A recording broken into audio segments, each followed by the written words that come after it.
How does breathing affect core stability? Well, it can work in two ways.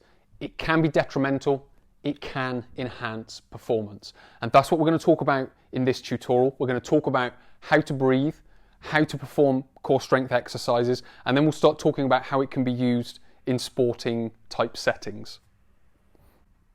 Number one is how breathing can be detrimental or enhance stability.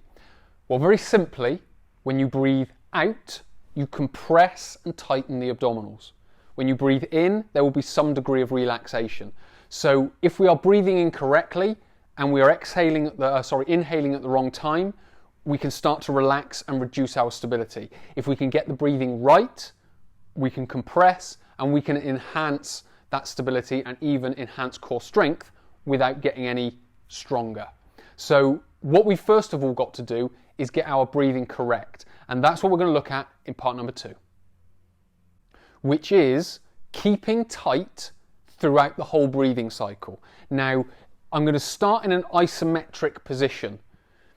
So this is just for initial learning, because again, we want to keep it simple. If I'm saying throw all these weights around and focus on your breathing, you're either going to do one of two things. You're going to forget how you're moving because you're focusing on your breathing too much, or you're going to forget your breathing because you're focusing on how you're moving too much.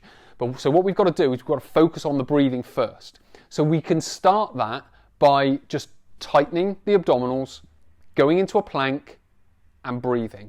So it's very simple. And what we've got to do is we've got to breathe from the abdominals. Try not to breathe from the chest, but breathe from the abdominals. So what you should find is the diaphragm's still working, but the abdominals are tight. And you should be able to feel yourself breathing in and breathing out.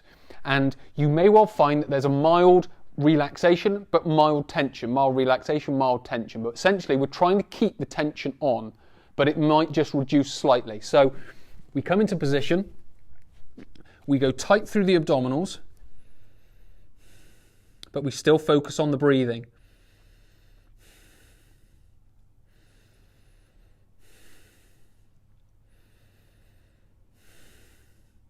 But what you should be able to find is throughout those few little cycles that I went through, is you can still feel the tension in the abdominals. You may feel it expanding, constricting, expanding, constricting, but there should still be that tension there. If you've got the tension there, you're on your way.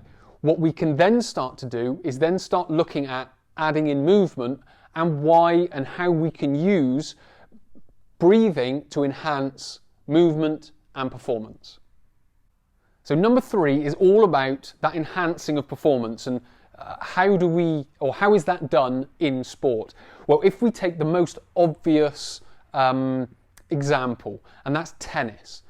When they hit the ball, the grunting or the noise that they make, or with martial artists, when they go forward and do the punch, they make that loud noise that goes with it. There's a few things happening here. One, they are exhaling. So that is creating and compressing the torso, creating that extra stability.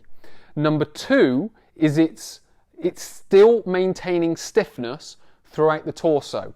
So as they're exhaling and either hitting that shot or throwing that punch, they're maintaining the stiffness. So they've got the breathing, so they're exhaling, but also they're tightening, which is sort of, in some respects, it's enhancing both. It's enhancing the strength and stability from the torso, and it's enhancing the breathing as well. And then what's able to happen is they're able to create more power. Because they've got the tension there and the stiffness there, they're able to create that much more power than if they were just relaxed. So those, in a sense, 3 stages to it is how we would go about using breathing. But what we would do is we wouldn't just, again, as you've probably heard me say before, I wouldn't just throw you in at the deep end and say, right, go and play tennis and start grunting. What you've got to do first is it might just be go into a plank or go into a simple movement, focus on bracing. Then we need to start breathing behind that stiffness. Then we need to start layering on movement, and then we can start really focusing on getting that tuned and dialed in, so we're very competent at our breathing, movement, stiffness and stability. So hopefully this has been helpful. Hopefully it's given you a better idea of not only how breathing can be detrimental and how it can enhance, but also some practical things that you can start focusing on to actually put it in place and get it working as you want it to work. So many thanks for watching.